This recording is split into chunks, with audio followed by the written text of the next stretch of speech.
باللہ من الشیطان الرجیم بسم اللہ الرحمن الرحیم الحمدللہ۔ آج ہمارے دورہ تفسیر القرآن کا سبق نمبر 77 یعنی 77 ہے۔ سورہ مائدہ کی آیت نمبر 3 شروع تھی، لیکن وقت ختم ہو جانے کی وجہ سے چند الفاظ کی تفسیر تفہیم باقی رہ گئی تھی،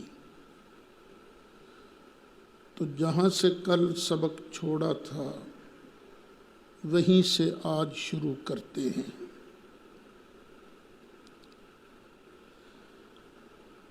ذوالحج کی 9 تاریخ تھی، سن 10 ہجری تھا۔ عرفات کا میدان سجا ہوا تھا۔ اے صحابہ کرام کے منور سائے، منور ذاتیں جلوہ فرما تھیں۔ اسلام کی قوت کا اظہار ہو رہا تھا، تو یہ آیتیں نازل ہوئیں۔ الیوم یئس الذین کفروا من دینکم، آج مایوس ہو گئے ہیں کافر تمہارے دین سے۔ اب وہ سمجھ گئے ہیں کہ مسلمان ایک بہت بڑی طاقت بن چکے ہیں، اب ان کے دین کا ہی بول بالا ہوگا، اب کفر جو ہے وہ یہاں پنپ نہیں سکے گا۔ مایوس ہو گئے ہیں کافر۔ سمجھنے والی بات یہ ہے کہ اس دن مایوس کون ہوا تھا؟ کافر۔ کن سے مایوس ہوئے تھے؟ ایمان والوں سے۔ پتہ چلا کہ ایمان والے تھے میدان عرفات میں، ایمان والے تھے۔ خام خواہ جو شیعہ کہتے رہتے ہیں یہ لوگ مرتد تھے، بے ایمان تھے، اوپر سے مسلمان تھے، اندر سے منافق تھے، قرآن ان کی تائید نہیں کرتا۔ قرآن انہی کی تائید کرتا ہے جو ابو بکر کو، عمر کو، عثمان کو، علی کو، طلحہ کو، زبیر کو، عبد الرحمن بن عوف کو، ابو عبیدہ ابن الجراح العامری، سعد کو، سعید کو، عشرہ مبشرہ کو، باقی تمام صحابہ کو ایمان والا اور دین والا سمجھتا ہے۔ اور جو ان کو کافر سمجھے، خود پڑھ لیجئے، میں نہیں کہتا۔ الیوم یئس الذین کفروا، ان سے مایوس ہونے والے کافر ہیں، مومن ان سے مایوس نہیں ہے۔ اللہ فرماتا ہے فلا تخشوہم، اور ان سے مت ڈرو۔ یہ کافر جو ہیں ان سے ڈرنے کی ضرورت کیا ہے؟ وخشون، اصل میں تھا وخشونی، اور مجھ سے ڈرو۔ ان کافروں سے نہیں ڈرنا۔ الیوم اکملت لکم دینکم، آج کے دن مکمل کر دیا ہے تمہارے لیے تمہارے دین کو۔ کن کے لیے دین مکمل کیا گیا؟ اس کا مصداق اول کون ہے؟ جو وہاں موجود تھے۔ پتہ لگا جو وہاں موجود تھے، وہ کامل دین والے تھے، کامل دین والے منافق نہیں تھے۔ وَأَتْمَمْتُ عَلَيْكُمْ نِعْمَتِي، اور میں نے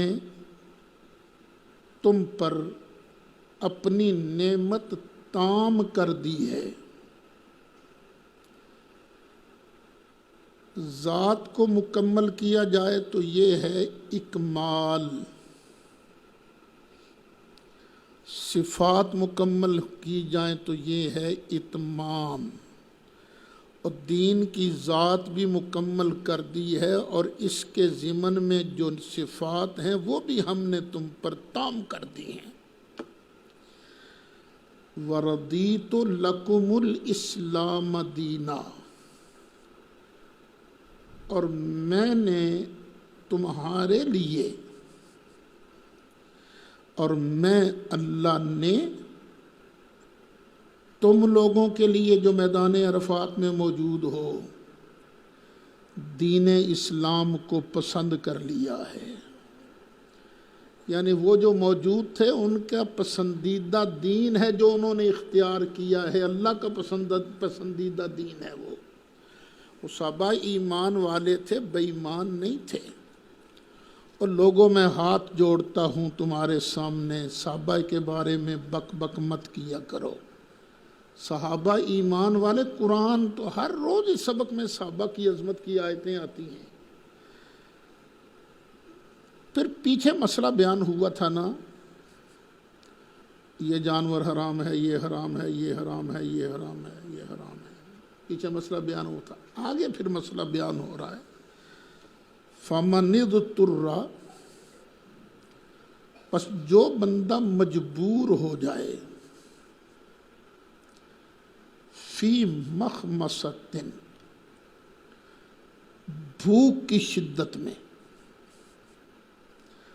بھوک بہت لگی ہے، کھانے کو کچھ ملتا نہیں،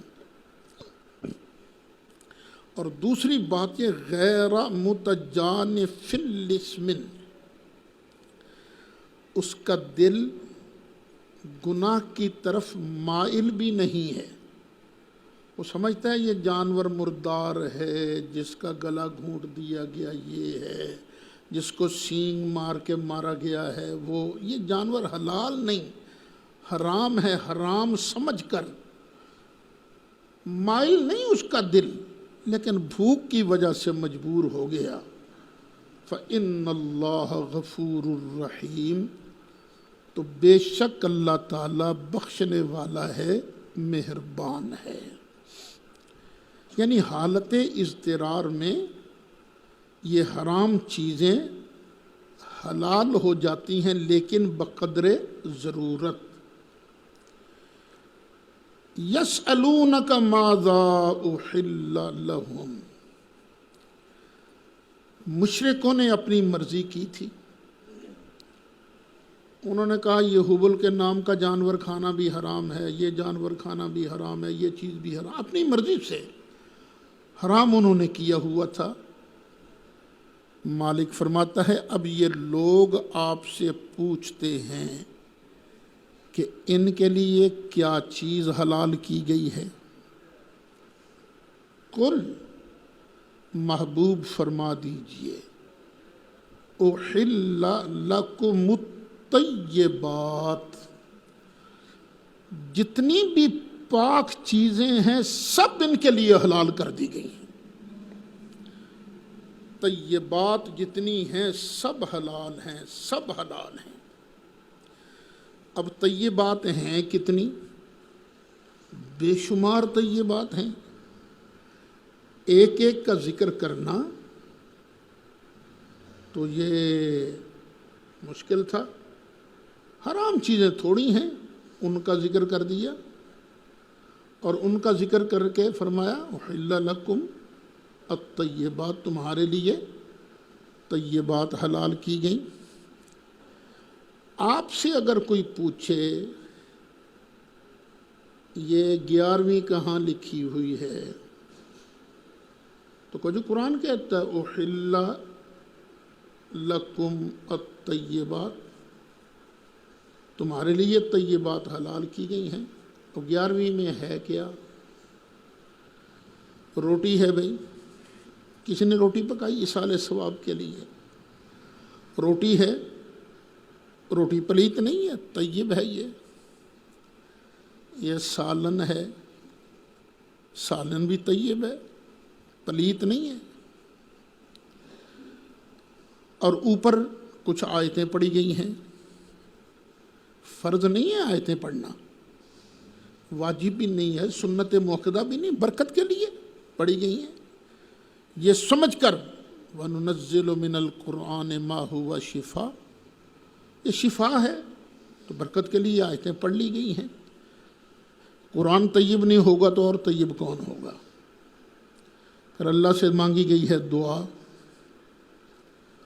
اللہ کو سب سے پسند کیا ہے کہ اس کی بارگاہ میں مانگا جائے، اور اپنے مسلمان بھائی کے فائدے کے لیے عرض کیا گیا یا اللہ اس کا ثواب اس کو بھیج دے. تو اس میں گناہ کیا ہے بھائی؟ یہ تو مالک نے طیبات کو ہم پر حلال کیا ہے.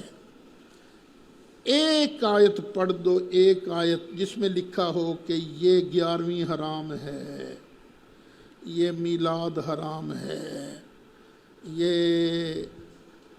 فلاں چیز حرام ہے، خدا کی قسم چھوڑ دیں گے. لیکن جس کو اللہ حلال کرے ہم اس کو حرام نہیں کر سکتے.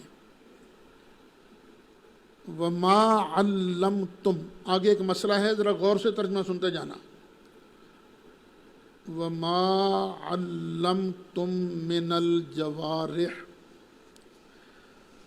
اور جو تم نے سکھایا ہے جوارح کو. جوارح جمع ہے جارحہ کی.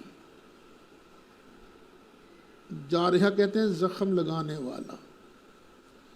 یہ جو شکاری جانور ہوتے ہیں نا، خاص شکاری پرندے ہوں، خاص شکاری جانور ہوں، یہ زخم لگانے والے ہوتے ہیں نا. یہاں مراد کیا ہے؟ شکاری جانور. اور وہ کہ تم نے سکھایا ہے شکاری جانوروں کو، اور سکھایا بھی کس طرح کا ہے؟ مکلبین، اس حال میں کہ تم ان کو سدھانے والے ہو. تم نے ان کو سدھایا ہوا ہے، تمہارے اشارے پر چلتے ہیں. تم نے کہا چلو بھائی، اشارہ کیا، چلو وہ شکار ہے اس کے پیچھے چلو، پیچھے دوڑ پڑا. اب یاد رستے میں ہے، اشارہ کیا رک جاؤ، رک جائے. اس جانور کی بات ہو رہی ہے جس کو تم نے اس طرح کا سدھایا ہوا ہے. اگر وہ تمہارے اشارے پر نہ رکے تو وہ جانور ان میں شامل نہیں ہے. تعلمونہن، تم ان جوارح کو تعلیم دیتے ہو. مما علمکم اللہ، اس میں سے سکھاتے ہو جو تمہیں اللہ نے سکھایا ہے. یہاں اشارہ یہ بھی ہے کہ بندے کا اپنا کچھ نہیں ہے. جو بھی تھوڑا بہت علم ہے یہ کس کا دیا ہوا ہے؟ اللہ کا دیا ہوا ہے. فَكُلُوا، پھر تم کھاؤ. مما امسکنا علیکم، اس میں سے جو ان جانوروں نے روکا ہوا ہے تم پر. جو انہوں نے تم پر روکا ہوا ہے نا، تم پر، اس کو کھاؤ. اتنی شرطیں ہو گئی. اچھا پہلے آگے کر لو. وَاذْكُرُوا اسْمَ اللَّهِ عَلَيْهِ، اور اس پر تم اللہ کا نام لے لو. یعنی اب وہ شکار حلال ہے جس کے لیے تم نے شکاری کتے کو، شکاری باز کو دوڑایا، اڑایا، لیکن بسم اللہ پڑھ کر. پہلی شرط کیا ہے؟ بسم اللہ پڑھ کر اسے دوڑایا ہو، اور دوسرا وہ کہ وہ سدھایا ہوا ہو۔ سدھایا کس طرح کا ہو کہ تمہارے اشارے پر چلے، تمہارے اشارے پر واپس آ جائے۔ اور تیسرا یہ کہ وہ خود نہ کھائے، وہ خود نہ کھائے، پکڑ کے رکھے تمہارے لیے، ما امسکنا علیکم، جو تمہارے لیے پکڑ کے رکھے۔ تو تم ایسا جانور جو ہے اس کو تم کھا سکتے ہو، ٹھیک ہے۔ یہاں سے پتہ یہ بھی چلا کہ شکار کے لیے جانور رکھنا منع نہیں ہے۔ جو لوگ رکھتے ہیں نا شکار کے لیے، ایک ہے ویسے شوق کے لیے نہیں۔ واتقوا اللہ، اور اللہ سے ڈرتے رہو۔ ان اللہ سریع الحساب، بے شک اللہ تعالی جلد حساب لینے والا ہے، بڑی جلدی حساب لینے والا ہے۔ وقت زیادہ نہیں لگے گا حساب لینے کے لیے۔ 50,000 سال جتنا ایک دن ہوگا قیامت کا، اللہ کو حساب لینے کے لیے جب حساب کتاب شروع ہوگا نا، وہ گھنٹہ بھی نہیں لگنا، سریع الحساب۔ اور باقی کا سارا وقت تو محبوب کی ٹوریں دکھانے کے لیے ہے، محبوب کی عظمتیں دکھانے کے لیے۔ الیوم احل لکم الطیبات، آج کے دن تمہارے لیے پاکیزہ چیزیں حلال کر دی گئی ہیں۔ کچھ پاکیزہ چیزیں بنی اسرائیل پر حرام کی گئی تھی نا، سب پاکیزہ چیزیں تمہارے لیے حلال کر دی گئی ہیں۔ وَطَعَامُ الَّذِينَ أُوتُوا الْكِتَابَ حِلٌّ لَكُمْ، اور جن لوگوں کو کتاب دی گئی ان کا کھانا بھی تمہارے لیے حلال کر دیا گیا ہے۔ لوگ مسئلہ پوچھتے ہیں نا جی، یہودی ہے عیسائی ہے اس کے ساتھ مل کر بیٹھ کر کھا سکتے ہیں؟ تو مالک فرماتا ہے وَطَعَامُ الَّذِينَ أُوتُوا الْكِتَابَ حِلٌّ لَكُمْ، جن کو کتاب دی گئی ہے ان کا کھانا تمہارے لیے حلال کر دیا گیا ہے، اور ان کا ذبیحہ بشرطے کہ اللہ کا نام لے کر ذبح کریں وہ بھی تمہارے لیے حلال کر دیا گیا ہے۔ اگر وہ عزیر علیہ السلام یا عیسیٰ علیہ السلام کا نام لے کر ذبح کریں پھر تو جانور مردار ہے، لیکن اگر اللہ کا نام لے کر ذبح کریں تو ان کا ذبیحہ بھی تمہارے لیے حلال ہے۔ لیکن ہوں اہل کتاب، ڈنڈی مار نہ ہوں۔ وَطَعَامُكُمْ حِلٌّ لَهُمْ، اور تمہارا کھانا ان کے لیے حلال ہے۔ پوچھا جاتا ہے نا مسئلہ، ہو جی وہ عیسائی عورت گھر میں کام کرتی ہے یا عیسائی مزدور ہیں، ان کو ہم کھانا وانا دے سکتے ہیں کہ نہیں؟ بالکل، تمہارا کھانا ان کے لیے حلال ہے۔ والمحصنات من المؤمنات، اور وہ پاک دامن عورتیں جو مومنوں میں سے ہیں وہ بھی تمہارے لیے حلال ہیں۔ والمحصنات من الذین اوتوا الکتاب من قبلکم، اور وہ پاک دامن عورتیں جو ان لوگوں کی ہیں جن کو تم سے پہلے کتاب دی گئی تھی، ان کی اہل کتاب کی پاک دامن عورتیں، ان کے ساتھ بھی تم نکاح کر سکتے ہو، خواہ مومن پاک دامن عورتیں ہوں خواہ اہل کتاب پاک دامن عورتیں ہوں۔ اذا آتیتموہن، جب کہ تم ان کو دے چکو، اجورہن، ان کے حق مہر، حق مہر دینا لازمی ہے، خواہ مومن عورتیں ہیں خواہ اہل کتاب عورتیں۔ محسنینا، نیت یہ ہو کہ میں نے ہمیشہ اس کو اپنی قید میں رکھنا ہے، ہمیشہ اپنے نکاح میں رکھنا ہے۔ غیر مصافحینا، صرف چسکا نہیں لینا، مستی نہیں نکالنی، یہ شرط ہے۔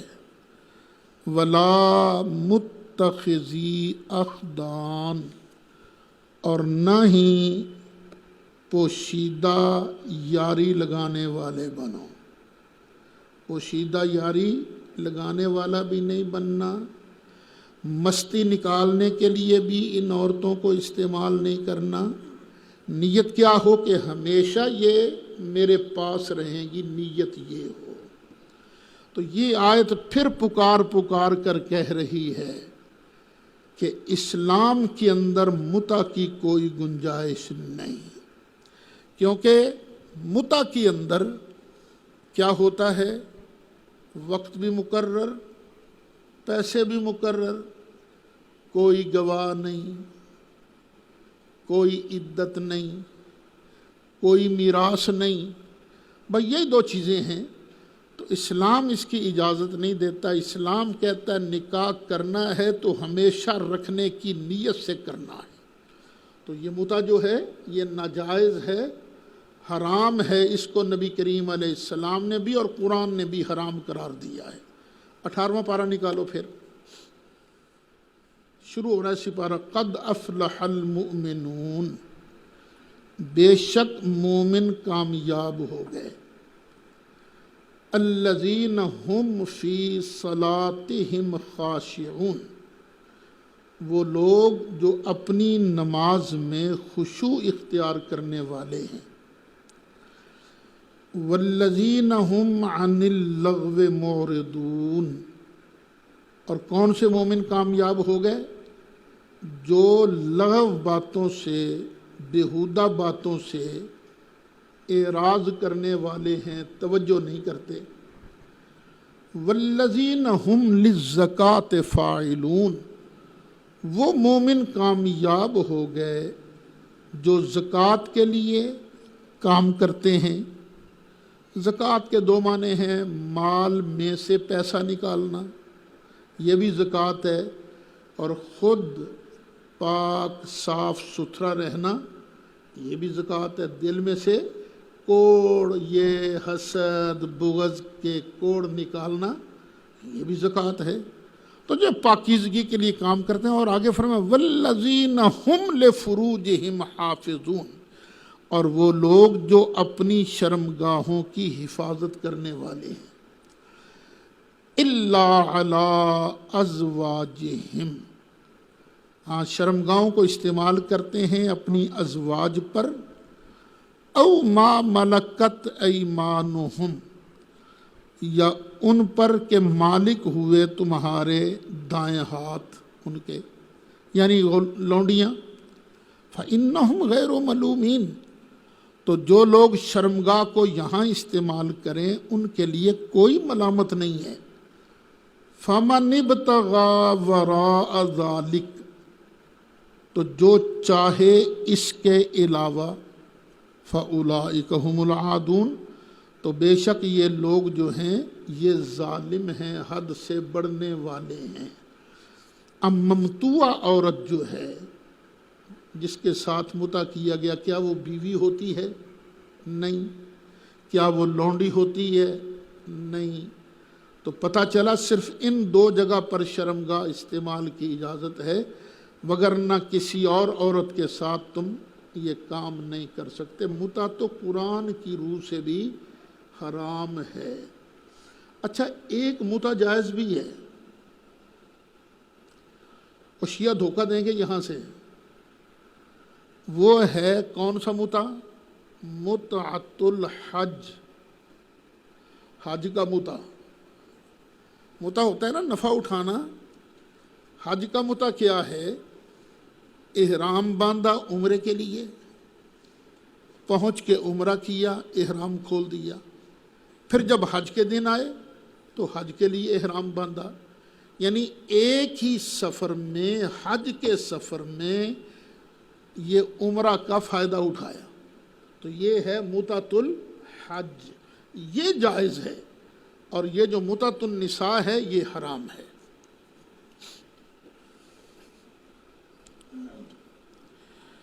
وَمَن يَكْفُرْ بِالْإِيمَانِ،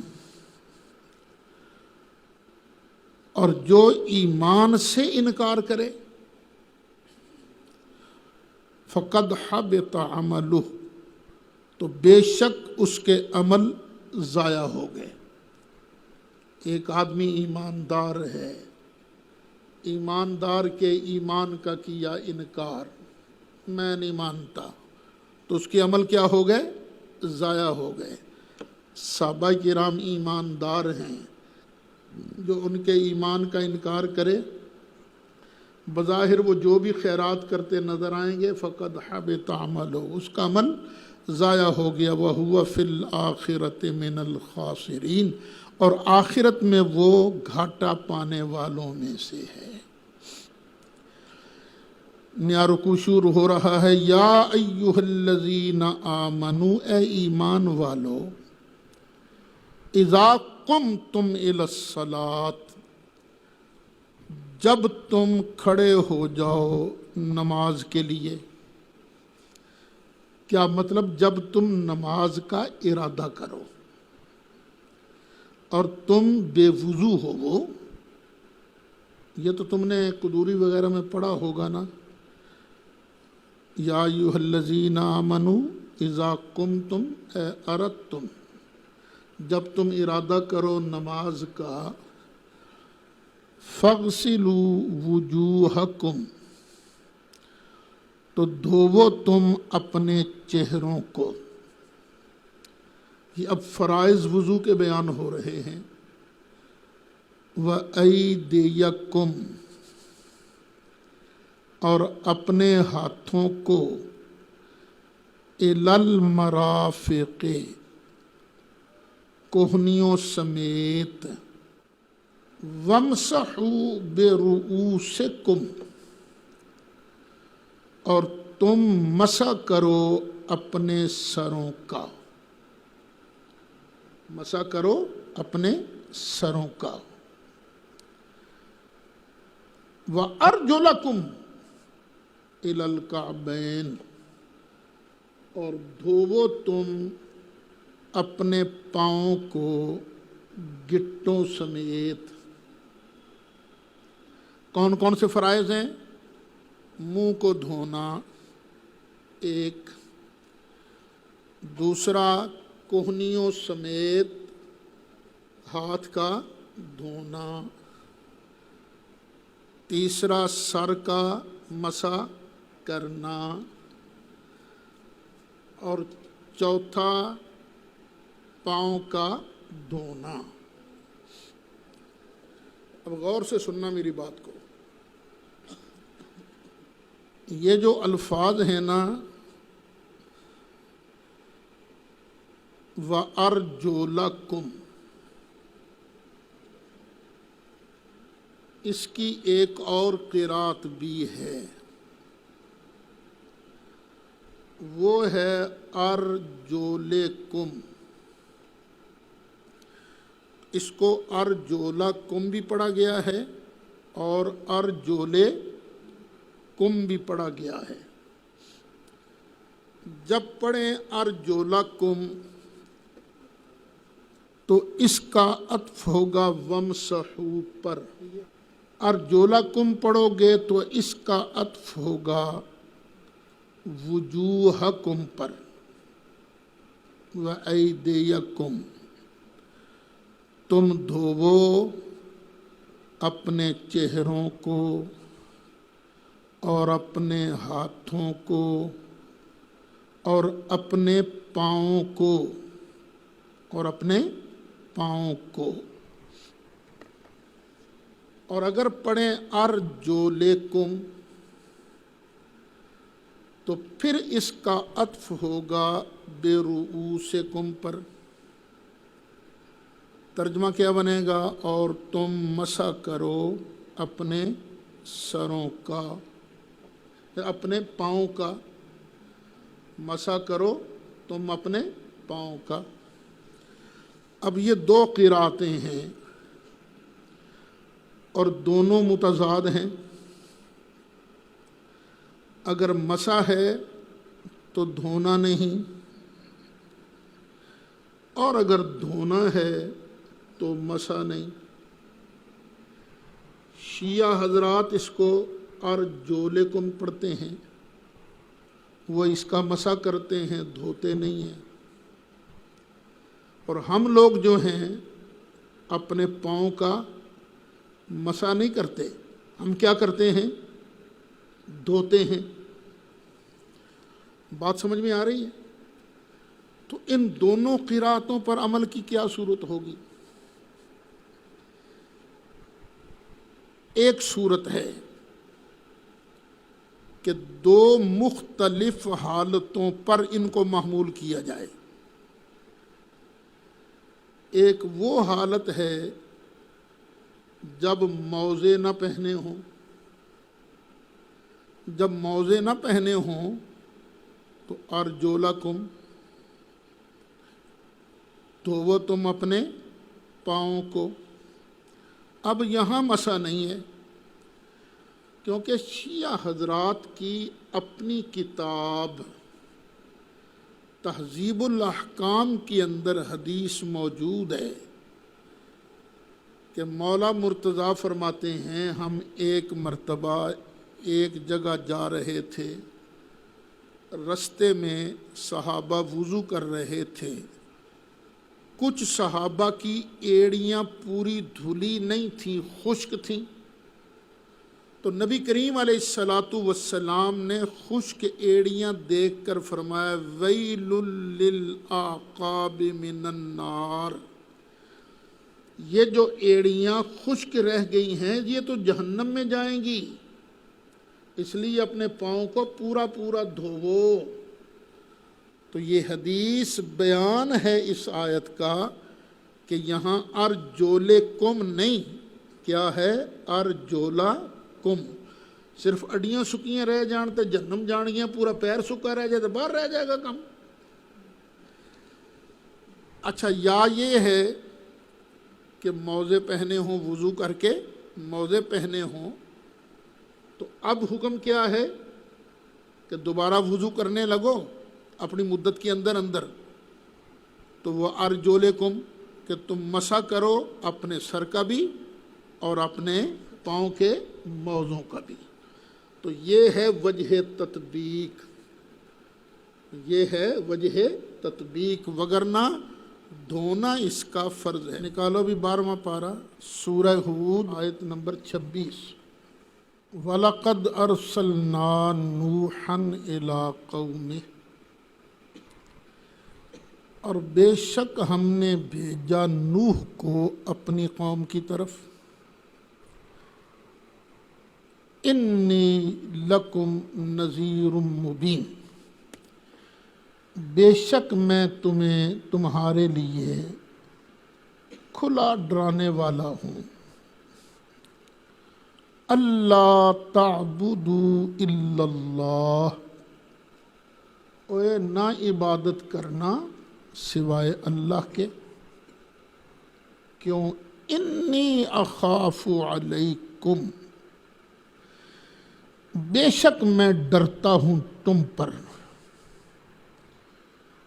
عذاب سے. کون سے عذاب سے؟ یومن علیم، درد دینے والے دن کے عذاب سے. یہ یومن موصوف ہے، علیمن کیا یہ اس کی صفت ہے؟ کیا وہ دن درد دینے والا ہوگا؟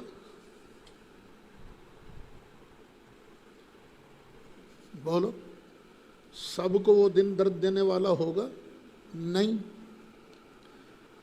تو پھر یہاں دن کی صفت علیمن کیوں لائی گئی؟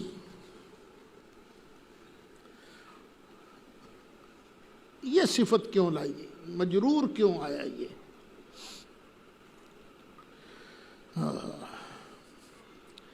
اس لیے کہ بعض اوقات پڑوسی کا بھی حق بنتا ہے. پڑوسی ہوتا ہے نا، جار پڑوسی، جوار پڑوسی، جمع آ گئی اس کی. تو پڑوسی کی وجہ سے جر دے دی جاتی ہے، اسے کہتے ہیں جر جوار. چونکہ عذاب یومن، یوم مجرور ہے نا، اس لیے اس کے پڑوس کی وجہ سے علیم کو بھی جر دے دی گئی.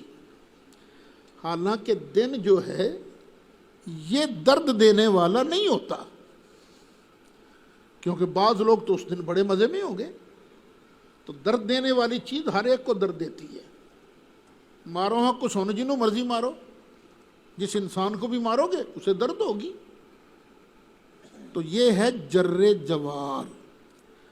تو ایک جواب یہ بھی دیا گیا ہے کہ وہ جو قرات ہے نا، وَامْسَحُوا بِرُؤُوسِكُمْ، آگے وَأَرْجُلِكُمْ، جو مجرور قرات آئی ہے وہ جر جوار کی وجہ سے آئی ہے. وگرنہ اصل کیا ہے؟ اصل قرات کیا ہے؟ وَأَرْجُلَكُمْ، وَأَرْجُلَكُمْ إِلَى الْكَعْبَيْنِ وَإِن كُنتُمْ جُنُبًا فَاطَّهَّرُوا، اور اگر تم ہو جاؤ جنوبی. جنوبی کون ہوتا ہے؟ جس پر نہانا واجب ہو جائے، احتلام ہو جائے، یا حشفہ اپنے پارٹنر میں غائب ہو جائے تو وہ جنوبی ہو گیا. اور اگر تم ہو جاؤ جنوبی فَاطَّهَّرُوا، تو خوب اچھی طرح پاک ہو جاؤ، یعنی غسل کرو، خوب اچھی طرح پاک ہو جاؤ. وَإِن كُنتُم مَّرْضَىٰ، اور اگر تم بیمار ہو او علی سفر، یا تم سفر پر ہو، او جاء احد منکم من الغائط، یا آئے تم میں سے کوئی واش روم سے، قضاء حاجت سے ہو کے آئے. او لامستم النساء، یا تم نے عورتوں کو چھوا ہو. لفظ ہے لامستم، یہ ملامست سے قرینہ ہے جماع سے، کہ تم نے عورتوں سے جماع کیا ہو، ہم بستری کی ہو. فَلَمْ تَجِدُوا مَاءً، پھر تمہیں پانی نہیں ملا تو کیا کرو؟ فَتَيَمَّمُوا، تو تم تیمم کر لو. کس سے؟ سعیداً طیبا، پاک مٹی کے ساتھ. اس طرح کی آیت پہلے بھی گزر چکی ہے. وہاں میں نے عرض کیا تھا یہ آیت آئی کیوں تھی، کیوں نازل ہوئی تھی. وہ سیدہ عائشہ صدیقہ کا ہار گم ہو گیا تھا نا، تلاش میں رہے صحابہ. تو پھر سوچنے لگے کہ اگر آج ہماری نماز قضا ہو گئی تو کون ذمہ دار ہوگا؟ پانی تو یہاں ہے نہیں، پانی کے بغیر تو وضو نہیں ہوگا، وضو کے بغیر نماز نہیں، ہماری قضا نماز کا ذمہ دار کون ہوگا؟ بعض صحابہ نے حضرت ابوبکر صدیق سے شکایت کی کہ آپ کی صاحبزادی ہیں، کم سن ہیں، چیزیں سنبھال کے نہیں رکھتی، مصیبت ہمیں پڑ گئی ہے. تو پھر سرکار مسکراتے ہوئے اٹھے اور فرمایا یہ آیتیں ابھی جبریل لے کر آیا ہے. تو وہی صحابہ جو پہلے لال پیلے ہو رہے تھے خوشی سے اچھل پڑے. حضرت اسید بن حضیر کہنے لگے اے ابو بکر، تیرے خاندان کی یہ پہلی برکت نہیں ہے، نہ آج عائشہ کا ہار گم ہوتا، نہ قیامت تک کے آنے والے مومنوں کو تیمم والی نعمت ملتی. تو تیمم کرو پاک مٹی کے ساتھ. مٹی کے ساتھ بھی تیمم کر سکتے ہو، اور جو مٹی کی ہم جنس ہے اس کے ساتھ بھی تم تیمم کر سکتے ہو. مٹی کی ہم جنس کون ہے؟ مٹی پر جتنی مرضی آگ جلاؤ، کیا وہ جلتی ہے؟ نہیں۔ تو جو چیز آگ کے جلانے سے نہ جلے تم اس کے ساتھ تیمم کر سکتے ہو۔ اچھا، تیمم کس طرح کرنا؟ فَامْسَحُوا بِوُجُوهِكُمْ وَأَيْدِيكُمْ مِنْهُ، تو تم پوچھو، مسح کرو اپنے چہروں کا اور اپنے ہاتھوں کا، من ہو اس مٹی سے، یعنی مٹی ہے نا، اس پر یوں ہاتھ مارو، یوں ہاتھ مار کے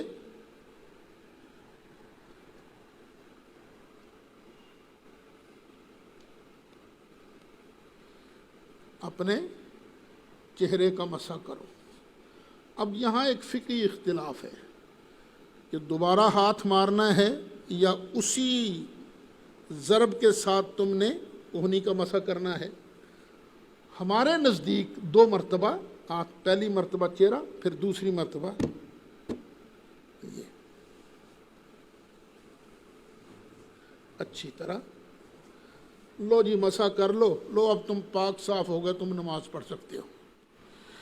ما یرید اللہ لیجعل علیکم من حرج، اللہ نہیں چاہتا کہ بناوے تم پر کچھ تنگی، تم پر تنگی نہیں چاہتا۔ ولیکن یرید لیطہرکم، لیکن چاہتا ہے کہ تمہیں پاک کر دے۔ ولیتم نعمتہ علیکم، اور اس لیے بھی کہ وہ اپنی نعمت تم پر تام کر دے وے، علیکم لعلکم تشکرون، تاکہ تم شکر ادا کرو۔ وَاذْكُرُوا نِعْمَةَ اللَّهِ عَلَيْكُمْ، اور یاد کرو اللہ کی نعمت کو جو تم پر ہے، تم پر جو بھی اللہ کی نعمت ہے اس کو یاد کرو۔ یاد کرنے کا کیا مطلب ہے؟ اس کا شکر ادا کرو، جو بھی نعمت اللہ نے تمہیں دی ہے۔ یہ وہابی علماء کو، دیوبندی علماء کو سوچنا چاہیے، ہماری بات پر غور کرنا چاہیے۔ ہم جو نبی کریم علیہ السلام کی تشریف آوری پر اللہ کا شکر ادا کرتے ہیں، میلاد مناتے ہیں، تو یہ کیا اس آیت کے مطابق نہیں؟ اللہ کہتا نہیں وَاذْكُرُوا نِعْمَةَ اللَّهِ عَلَيْكُمْ، اللہ کی جو تم پر نعمت ہے اس کو تم یاد کرو، اس کا چرچا کرو۔ وَمِيثَاقَهُ الَّذِي وَاثَقَكُم بِهِ، اچھا یہ اللہ کی نعمت بھی یاد کرو اور اس عہد کو بھی یاد کرو جو اللہ نے تم سے لیا ہے۔ اللہ نے جو تم سے عہد لیا ہے اس کو تم یاد کرو۔ اللہ نے کہاں عہد لیا؟ اپنے محبوب علیہ السلام کے ذریعے۔ جب بھی کسی کو سرکار بیعت کرتے، مسلمان کرتے، تو اس سے باقاعدہ معاہدہ ہوتا تھا، عہد لیا جاتا تھا، اور کہا جاتا تھا نمازیں پڑھنی ہیں، جو میں حکم دوں گا تم نے ماننا ہے۔ اذ قلتم، جب تم نے کہا سمعنا واطعنا، ہم نے سن لیا، ہم نے مان لیا، اطاعت کی، سنا اور اطاعت کی۔ واتقوا اللہ، اور اللہ سے ڈرتے رہو۔ ان اللہ علیم بذات الصدور، بے شک اللہ تعالیٰ جاننے والا ہے جو کچھ دلوں کے اندر ہے، دلوں کی باتیں بھی اللہ جاننے والا ہے۔ تو اس عہد کو تم پورا کرتے رہو۔ یارو کیا شان ہے ہمارے آقا کی، عہد سرکار لے رہے ہیں اور اللہ کیا بیان کر رہا ہے؟ وَمِيثَاقَهُ الَّذِي وَاثَقَكُم بِهِ، اور اس وعدے کو یاد کرو جو اللہ نے تم سے وعدہ لیا تھا، یعنی رسول اللہ کا بولنا اللہ کا بولنا، رسول اللہ کا دینا اللہ کا دینا، رسول اللہ کا لینا اللہ کا لینا، اور رسول اللہ کا کسی سے معاہدہ کرنا یہ اللہ ہی کا معاہدہ کرنا ہے۔ یعنی رسول اللہ جو وعدہ کریں گے اس کا پورا کرنے کا ضامن اللہ تعالی ہے۔ یا ایہا الذین آمنو، اے ایمان والو، کونوا قوامین للہ شہداء بالقسط، بن جاؤ خوب قائم رہنے والے اللہ کی رضا کے لیے، شہداء بالقسط، انصاف کی گواہی دیتے ہوئے، انصاف کی گواہی دینے والے بن جاؤ۔ تم نے ہمیشہ گواہی انصاف کی دینی ہے، کس کے لیے؟ للہ، اللہ کی رضا کے لیے۔ وَلَا يَجْرِمَنَّكُمْ شَنَآنُ قَوْمٍ عَلَىٰ أَلَّا تَعْدِلُوا، اور نہ ابھارے تم کو کسی قوم کی دشمنی اس بات پر کہ تم نے انصاف نہیں کرنا۔ کسی قوم کی دشمنی تمہیں ظلم پر نہ ابھارے، دشمن بھی آ جائے ہو حق پر، فیصلہ تمہارے پاس آ جائے تو تم نے غلط فیصلہ نہیں کرنا۔ گواہی دینے کا موقع ہے تو دشمن کے خلاف، اگر وہ حق پر ہے تو جھوٹی گواہی نہیں دینی۔ یہ ہے میرے بچوں اسلام، جو ہمیں حق کا، انصاف کا اور سچ کا درس دیتا ہے۔ اعدلوا، انصاف ہی کرنا، انصاف ہی کرنا۔ ہوا اقرب للتقوی، اور یہ انصاف جو ہے یہی تقوی کے زیادہ قریب ہے۔ واتقوا اللہ، اور اللہ سے ڈرتے رہو۔ ان اللہ خبیر بما تعملون، بے شک اللہ تعالی خبردار ہے ہر اس چیز سے جو تم کرتے ہو۔ تم اچھا کرو گے اللہ کو اس کا بھی پتہ ہے، تم ڈنڈی مارو گے اللہ کو اس کا بھی پتہ ہے۔ انصاف کے رستے سے تم نے قدم پیچھے نہیں ہٹانا۔ وعد اللہ الذین آمنوا وعملوا الصالحات، سن لو، جو ہماری بات مانے گا نا، اللہ نے وعدہ کر لیا ہے ان لوگوں سے جو ایمان لائے اور اچھے کام کیے۔ کیا وعدہ ہے؟ لہم مغفرۃ واجر عظیم، ان کے لیے بخشش بھی ہے اور بہت بڑا ثواب بھی ہے۔ اس آیت کا بھی مصداق اول کون ہے؟ مصداق اول میرے نبی کریم علیہ السلام کے صحابہ ہیں، اور بات وہیں پر ختم نہیں ہوگی۔ آج بھی جو ایمان لاتا ہے، اچھے کام کرتا ہے، عدل کرتا ہے، انصاف کرتا ہے، اپنوں کے خلاف گواہی دینی پڑے وہ تب بھی گواہی دے دیتا، اپنے پرائے کی فکر نہیں کرتا۔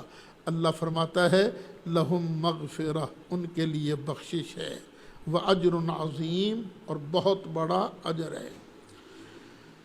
والذین کفروا وکذبوا بآیاتنا، اور جن لوگوں نے کفر کیا اور جھٹلایا ہماری نشانیوں کو، اولئک اصحاب الجحیم، وہی لوگ ہیں دوزخ والے، وہی لوگ دوزخی ہیں۔ بس آپ نے جھٹلانا نہیں اللہ کی آیتوں کو۔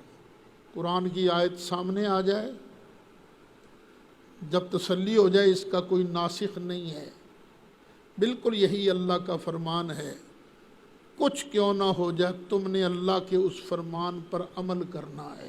اگر انکار کرو گے تو اللہ کی وعید ہے، والذین کفروا وکذبوا بآیاتنا، جنہوں نے انکار کیا اور ہماری نشانیوں کی تکذیب کی، اولئک اصحاب الجحیم، یہی لوگ ہیں جہنمی۔ مولایا صلی وسلم دائما ابدا علی حبیبک خیر الخلق کلہم۔